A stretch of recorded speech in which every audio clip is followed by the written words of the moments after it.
Hello, it's the Great Canadian Bagel here coming to you with the next update to the Canadian Federal Election Prediction Series. Whatcha?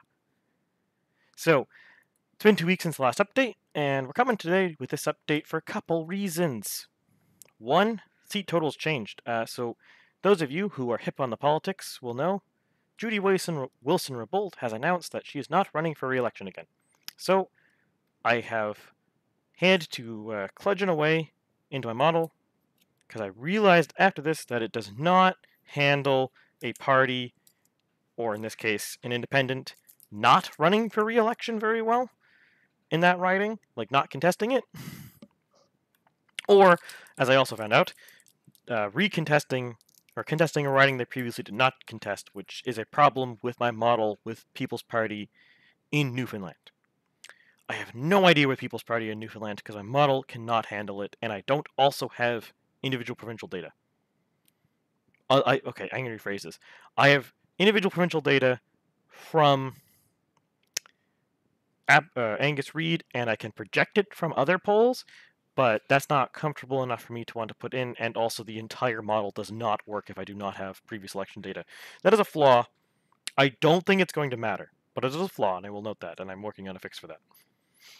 But in the meantime, so to solve this temporary problem, because it only seems to be the independents, I just removed a bunch of vote share from an independent if they're not running for re-election, because the odds are a new independent is not going to run there who does really well. They could, it's not impossible, but it's probably not going to happen. And if you do that, the Liberals win the seat, which brings Trudeau to 162 seats, or still a minority majority. I say minority majority because it's a minority Liberal government, but because of the way Yagmeet Singh in particular acts as leader, it's essentially a majority. I'm going to get into this later in another video that I'm planning. I'm going to go on through all the leaders if I can get around it. I am busy, and I also do... what's the word for this?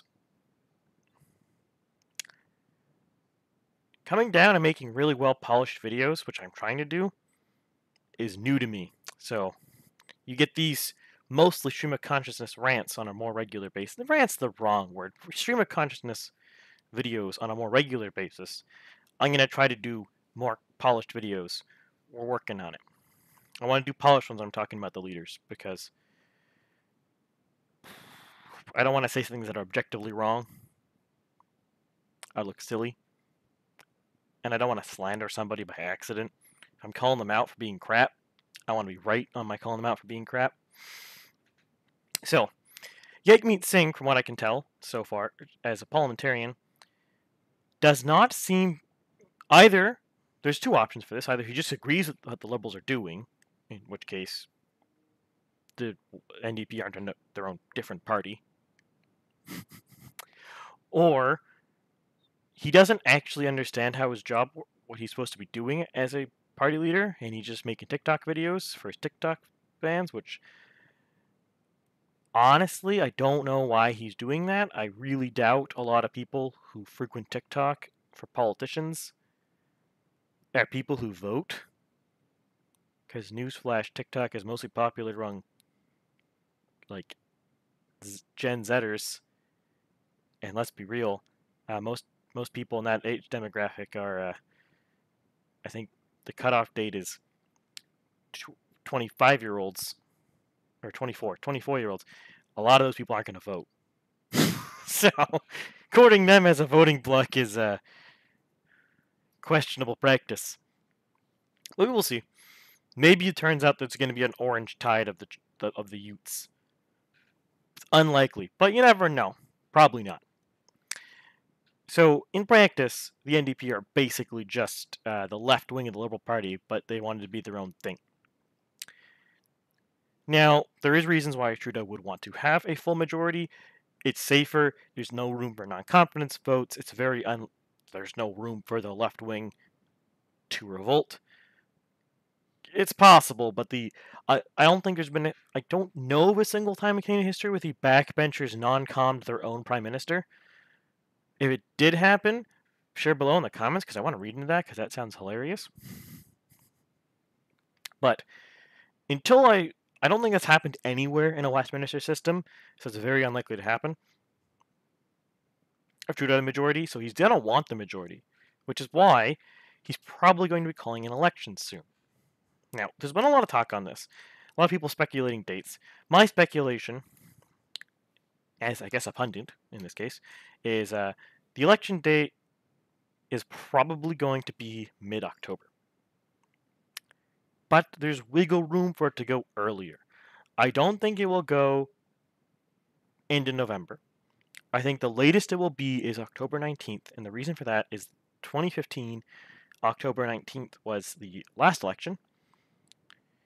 So that means basically the entire Liberal Party, minus 19, got elected originally in 2015. So they're up for pensions on October 19th, 2021. So if they lose before they qualify for pensions, they don't get a pension. And I don't think the Liberal backbenchers will approve of an election before then, and I think it would be very risky and not impossible, but very risky for Trudeau, because if he loses, he could nothing necessarily loses that badly. Like if he just ceases to become prime minister, he could easily get evicted by have a backbencher revolt and get removed from the as prime minister for that, which I don't think Trudeau's going to want to risk. So I'm expecting October 19th, but it could be earlier, and the reason it could be earlier is because the provincial Liberal Party in Nova Scotia is set to have an election soon, probably. The reason for that is the last Nova Scotia election was in 2017, in April. So April 26th, 2022 is the last day an election can be called. It's before the term ends, basically. So that means there has to be an election in the next 8 months? No, 8 months, sorry. 10 months? 11. 9. 9 months. I think it's 9 months. But that poses a problem, because you generally, especially if you are a left of center party, I'll say this, you generally don't want an election in the winter, because elections in the winter depress voter turnout, and right of center parties tend to have more committed voter bases, so they're more likely to vote irrespective of the weather, whereas left of center parties are less likely to have that. It's not 100% a truism, or sorry, a guaranteed thing, but that is a trend. Lower turnout elections are better for right-wing parties, and it's mostly because the right-wing voters are going to vote anyways, more likely to vote anyways. Whereas a lot of left-wing voters are more likely to just be at home and be more apathetic. And I say that not as an attack on left-wing voters, but as, I guess the way to phrase this is, a lot of these voters who don't go out to vote are quote-unquote center-left. So they tend towards the left, but they don't have very strong opinions, and if you don't have very strong opinions, you're less likely to vote. So the core left will vote. The core right will vote, but the core right is slightly larger in Canada. So the core right is probably 30-ish%, or 25 to 30-ish%, with maybe 5 to 10% being center right. So that is theoretically up to 40% of the population, or as low as 30%. We don't really know. So 30 to 40 is the range for basically conservative voters at this point. Then we have probably 20% who are core left, which is basically NDP and green blocks. That's not quite weird. Probably 30% who are core left. It's probably I'll phrase it this way. It's 30% are core left, 30% are core right, and then there's 40% in the middle, split between center right and center left. I think Canada as a whole probably has more center left than center right. So since there is more center-left than center-right, a depressed voter turnout means it's going to affect left-wing parties more, because the centrist voters are the ones who don't vote because they don't have very strong opinions. The people who vote are the core left, and they are the core right because they have strong opinions. Now that I've cleared that up, so that means Rankin, the Premier of Nova Scotia, wants to have an election soon. But everyone thought it was going to happen last week. But then Monday last week, news broke out that he was convicted for a DUI in 2003 and was let off of another DUI for technicality in 2005.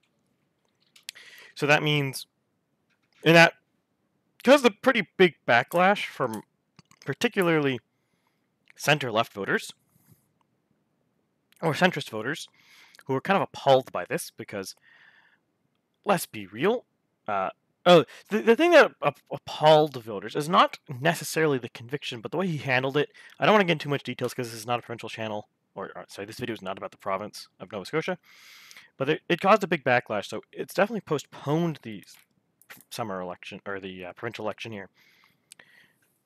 But the thing is, it still has to happen relatively soon, because he doesn't want to do it at the last minute, because that's risky.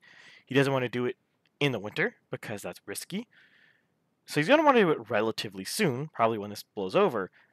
But he doesn't want, but neither the feds or the provincials would want to do it at roughly the same time, because it can affect both of the elections. It could affect them both positively, albeit unlikely, considering both elections are going to be about the track record of the Premier and the Prime Minister, respectively.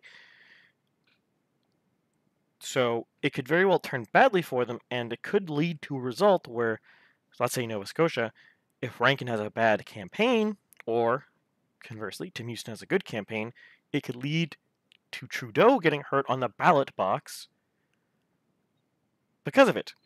Or vice versa, if Trudeau does a really bad campaign and O'Toole does a really good campaign. Neither wants to have that risk. I don't think so. So they wouldn't want to do it at the same time. So there's going to be some coordination there. So that's why I think it's going to be fall and probably late summer for Nova Scotia. But we'll see. We'll see. Now, we look at this total here, and we pop over to this spreadsheet for a second. So what do we got? So my headlines are 34.7 for the Liberals, 33.1 for the Conservatives, and then these people don't matter. No offense to those parties, but you don't really matter. You're not going to win. None of these parties will win an election. It's between these two right now. Now, some of you, acutely aware, as you are, might notice that there's been, or might be aware there's been a lot of polls recently that have the Liberals doing significantly better than that. And you might wonder, well, why is my model having it such a, looks like a pretty close race? 1.6 percentage points? That's pretty close. Well, there's a reason for that. I think a lot of the polls that have been published are questionable, or in some cases, quote-unquote wrong. I said quote-unquote specifically, and I will get to that. So, for the first time in a while, we are going to look at 338 Canada, the website. Why are we doing this? Well, 338 Canada does a nice job of compiling polls in an accessible manner, so I can bring up their poll data and talk about it. Huzzah! So, note, not included here is a Nanos poll. It did happen, but 338 Canada, like myself, have subscribed to Nanos' polling data, so it's not listed here because he's used the more extensive polling data, not the Twitter post. Though I do have some questions about recent sampling done by Nanos, because it seems very suspect to me in places like Alberta, Saskatchewan, or the prairies. I think they're really undersampling Conservatives in the prairies. But I can't really go into this because subscriber agreement, so I think they have a sampling problem. Which is why I'm not quite counting their polls, because it does not pass the smell test, but I cannot explain why it does not pass the smell test because this subscriber disclosure agreement. But we can look at Abacus here. I generally like Abacus because Abacus publishes one part that not a lot of pollsters publish in full.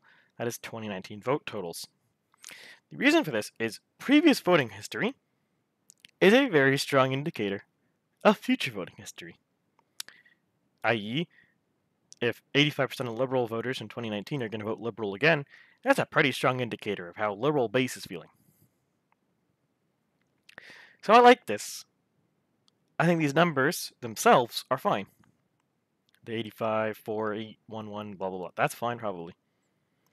The problem is sampling. There's 483 Liberals, there's 288 Conservatives. And you might think to yourself, well, what's wrong with that? Well, in 2019, the Liberals had a lower vote share than the Conservatives. And in fact, we can check the exact difference. 2019 Canadian federal election. 200,000 votes. 1.22%. So, if we go back to this, the Conservatives should have a higher sampling number here, and the Liberals less. And I will note, if for those who are doing the math right now, these 5 numbers do not add up to 1,204 because there's new voters, and they do not have the new voters listed, so who knows what the new voters are voting. I cannot control that, so my model does not count it. But of these people, if you weight it and do a bunch of math, you go from having a 12-point Liberal lead to having a tie. Yes, that is a 12-point vote swing. The Liberals lose 5, and the Conservatives gained 7. Think about that for a second. This number looks super bad because this number is very skewed. And Abacus has been doing this a lot. I don't know why they're doing this, but Abacus numbers are skewed. Right here. Right, they're publishing it for us all to see. This is a skewed number. These samples should not be this off. They should be almost the same with slightly more liberal conservative sampled, if this is being a proper sample. Now you might say, oh, it's the unweighted column. What if they're weighting it? Well, then they should publish how much they're weighting it by, because if you do the math and you reweight it towards the 2019 numbers, that gap is not there. And 100 people, all new voters, would basically all have to be voting for the Liberals for it to get anywhere close to this. And it would still be short to this 12-point lead. So that's one thing that's suspect. And I do use this data when I've corrected it. But the raw number is suspect. And then we get something like Ipsos here. Let's open this Ipsos link. There's a couple problems with this. So, first off, the first problem is this is a terrible format. It doesn't break it like others is a broad category here, like where's PPC? They're a small party, but if you're breaking up the Greens, who never win seats outside of 3 times, you should break up these, because PPC could win seats. They are very competitive in both in Quebec. Another example, this BC number, suspect. It's much lower than Ledger. It's much lower than I think Abacus has, especially if you correct Abacus. Let's bring it back up again. So we scroll back down here. Yeah, so okay, on paper it doesn't look like on this number it's in line, but if you weight this properly, it's still, this is a lot closer. I don't recall what it is offhand, but it should be closer. Ledger, let's check Ledger here. Top of my head. I don't remember, so why bother remembering? Okay. Ledger has similar numbers. But to me, that looks suspect, so that is some doubt on my behalf. It's not necessarily enough to discount the poll by itself, but this brings into me doubt, this seems very low for BC. The Conservatives have never gotten a result this low in BC, period. That's very unlikely. Then we get this one. This is unbelievable. Straight up. Unbelievable. 38% in Alberta? So you're telling me in 2 years there was a 31 percentage point swing away from the Tories? No. Sorry. No. The Conservatives have not done that bad in its entire existence in Alberta. I don't think there is an election since the Social Credit Party that the Conservatives or the Progressive Conservatives did that bad in Alberta. So that's extremely suspect. This number at 43% in Saskatchewan, Manitoba is not completely suspect, but it's pretty low and kind of seems a bit unlikely, but not necessarily suspect on itself, but in combination with Alberta and British Columbia, seems very suspect. Then we go down here. Like a 13-point gap in 35 to 54 and a 10-point gap at 55 plus is very suspect. That also kind of fails a sniff test. And the NDP doing better than Conservatives among women also fails a sniff test. This is implying that 71% of women are voting for left-wing parties, which isn't true. On an empirical level, that's never happened. That's a very unbelievable result. And we scroll down, and they have some tables. So we gotta open these tables. I think it's tables 2. And their tables don't tell us much. They're not very good tables.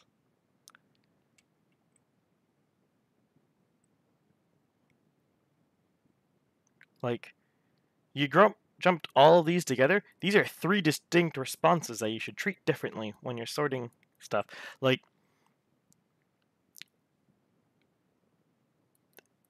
%25 of your sample doesn't know where it's going to spoil a ballot or refused or won't vote. Like, it's not wrong. Significant portion of Canadians don't vote. But when you're sampling voting totals, that is something you should be concerned about, because that means your sample for these actual voters is significantly lower. And especially if you look at a lot of these places, like Saskatchewan, Manitoba, 32%. That's going to really skew the result here. That's only 98 respondents. And 32 of the 98 don't know who they're voting for or won't vote. I mean, you have 66 people being counted for 2 provinces. That's a very low bar. That's verging on a statistically insignificant sample size. Look at Atlantic, and you get a similar problem. Mind you, 25 out of 103 is not as bad, but it's still a pretty high bar. Most of these cases, a lot of these samples for like Atlantic, Saskatchewan, Manitoba, even Alberta is like, Alberta's relatively high, but like it starts getting very, very low. And you look at it, and again, these data tables do not give you all the information you want, that you need to really form these, to do analysis on it. Like, we have this broken down here by education, by age. This is also something that's suspect here too. Less than high school has majority liberal or plurality liberal support. What? No one else has ever reported that. Period. End of story. It's never been reported by any other pollster that I've seen. Tied at high school level? Weird. I've not seen that before. They also... Okay, they're using post-secondary instead of college. That's strange. But that big lead is also very weird. Normally, these 3 levels are either... Like, this is normally competitive. in most polls, and this is normally conservative lead on these two.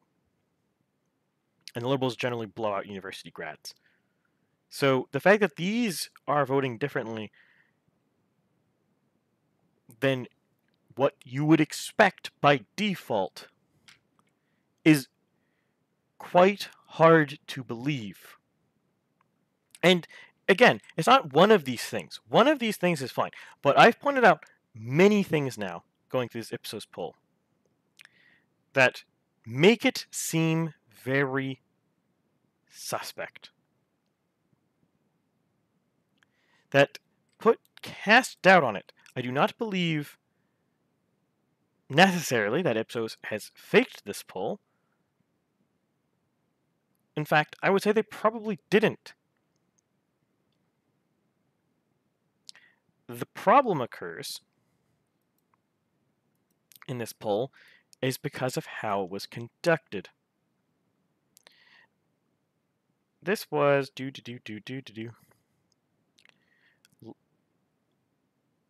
live interphone, telephone, landline, cell phone using random digit dialing. And 1,000 in online panel. So this 1,000 in the online panel depends. It's probably relatively fine. The telephone one is probably completely trash. I have a very low opinion of telephone conducted polls. Most people think telephone polls are gold standard, but there's a problem with them. Especially right now in 2021, when there is a lot of polarization and people are really afraid of expressing political viewpoints and dissent on them. When you're talking, even in oh, actually, this is even worse. This is a live interview telephone call. I know, voice or whatever, the automated voice voice machines. No, it's live interview. So the problem with this, with a live interview poll, is people are embarrassed. That's the wrong word. People are scared to express political opinions that differ from the mainstream. Now, the mainstream does not mean the majority. It just means what they see everywhere, which is often the majority of actual people's opinions, because of how social media works. So this is going to get wrong responses. And there's been observed relatively recently, several times, that this is going to underpoll people, particularly on the right. And what did we see in this poll? Several areas that were normally conservative dominated or conservative led are suddenly trailing for the conservatives. And only this institution's reporting it. Because, like, if we go to Ledger here,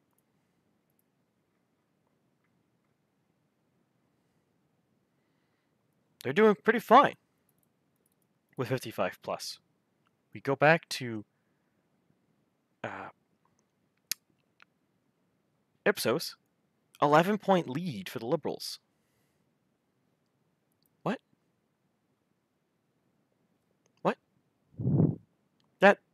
That's a huge difference between two polls. That's a huge discrepancy. Ledger's entirely an online opinion panel. I have seen their political surveys, and they're perfectly formatted, especially this most recent one. I think this most recent one is one of their best ones yet. I will disclose, I was polled in this. I was part of the sample size. I will not say what I said, but I was in the sample size. I was one of these 75 Atlantic Canadians.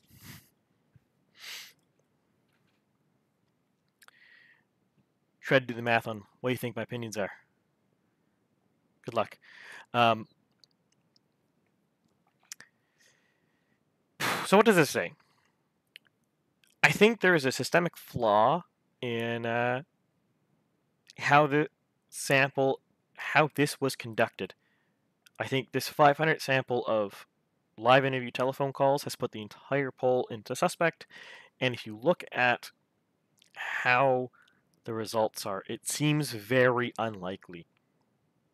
If this poll was corroborated by Ledger, it was corroborated by Abacus, because if you do the math on this Abacus poll, you get a similar result to this one. Conservatives do better in this one than this one, by the way. You can do the math if you want. So the Abacus trend reported is relatively correct. It's just their headline numbers are off. But I think it did go up by 2 for the Liberals, poll over poll. I don't remember the exact details, but I'm pretty sure it's close to poll over poll. So this rate of change is right. It's just minus 10 from these.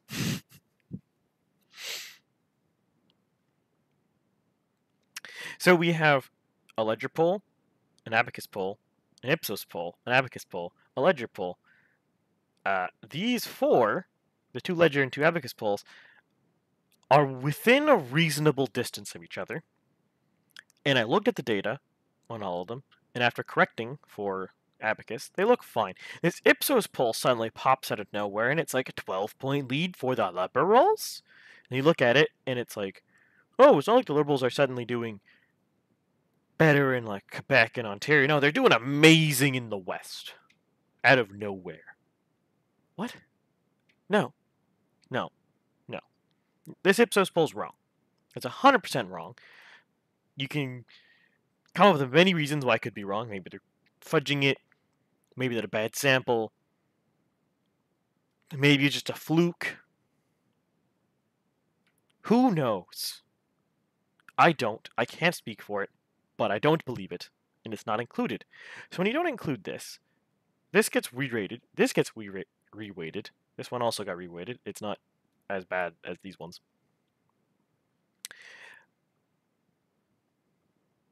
Then you start clamping down on the swing.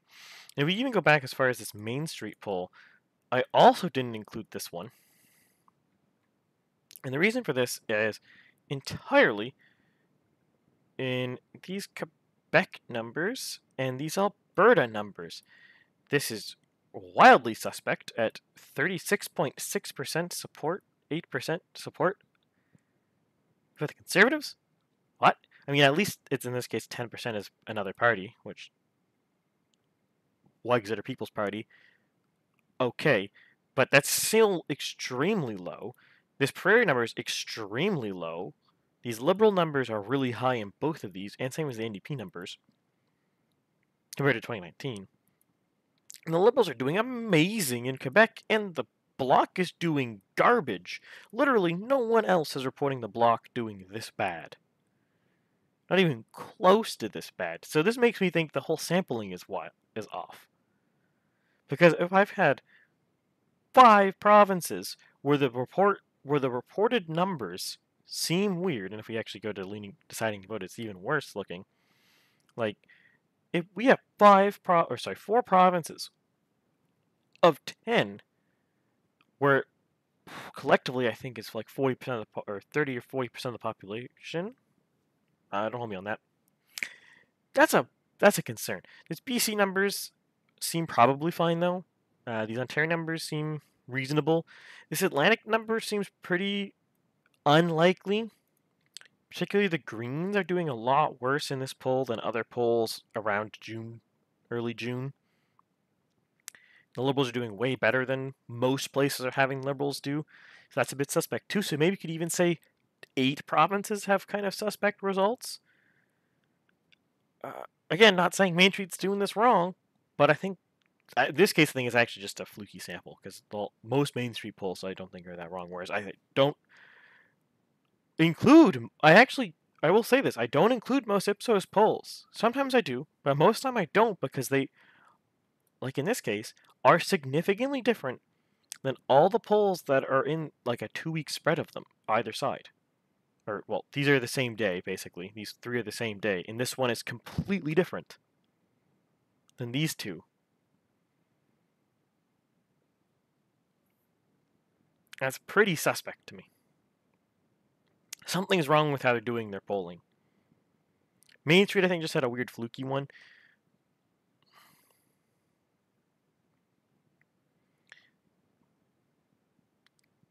Innovative, I also don't normally include because innovative polls are. I don't know what's wrong with innovative polls, but they always overestimate the Liberals. I don't know how or why, but they always seem to. It's kind of hard to say. Let me actually look into this a bit more.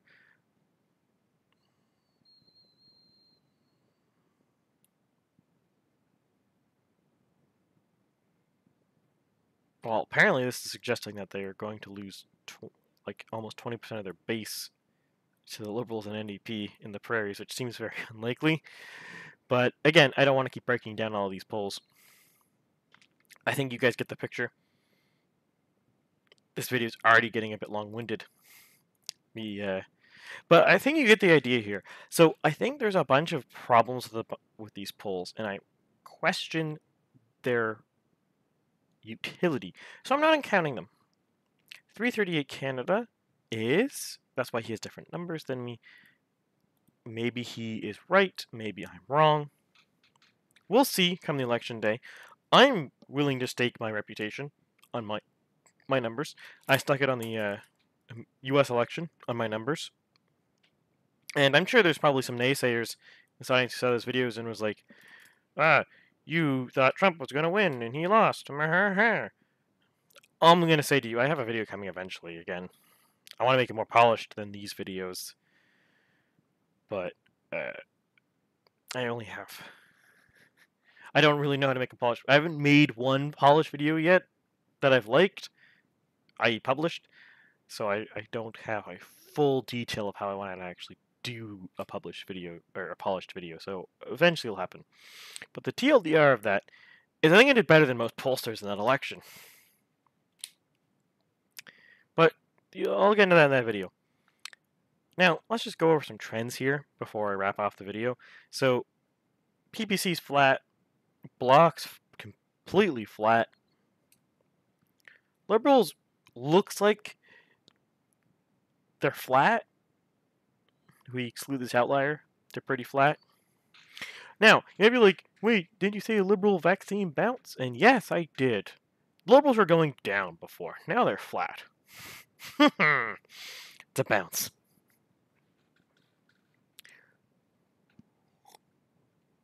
NDP look like they're going down, which to be expected. That's what I was recording before I fixed the bug 2 weeks ago. Green Party look like they're going up, which I think is a statistical fluke because this actually, to me, looks more like a flat trend, but because this 1 point seems to be an outlier, and also the difference between their best result and their worst result is like 0.05. I think they're probably flat. Conservatives look like they might be gaining a little bit. It's probably a bit too early to tell. Their first result was pretty bad with the correction in the model for June 20th, so I'm assuming we can ignore that point probably, and it's probably just flat. We will see. I'm not expecting the summer to have much change. We will see, but I don't think so. Those of you at home who are wondering, if we do some quick math for what I think the Maverick Party is pulling at, because I can't actually gauge the Maverick Party. I also don't really know where they're running right now, so this is just my estimate. This is what I'm expecting. 0.48% of the vote. That's what I'm expecting that the Maverick Party is probably getting. Wait, I got this. Give me a second. Can I? Oh, never mind. Can't copy and paste like that. There's a range. Let's see. Let me get this range to work. I'm doing this live. Should have done this beforehand. Whatever. It's too late now.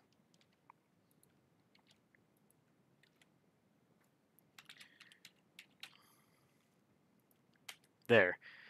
0.48 to 0.55 is my range for what I'm expecting them to be, assuming they're just in Manitoba, Saskatchewan, Alberta, British Columbia. I heard some discussion, I saw a poll from Angus Reid that says that they have supporters in Ontario.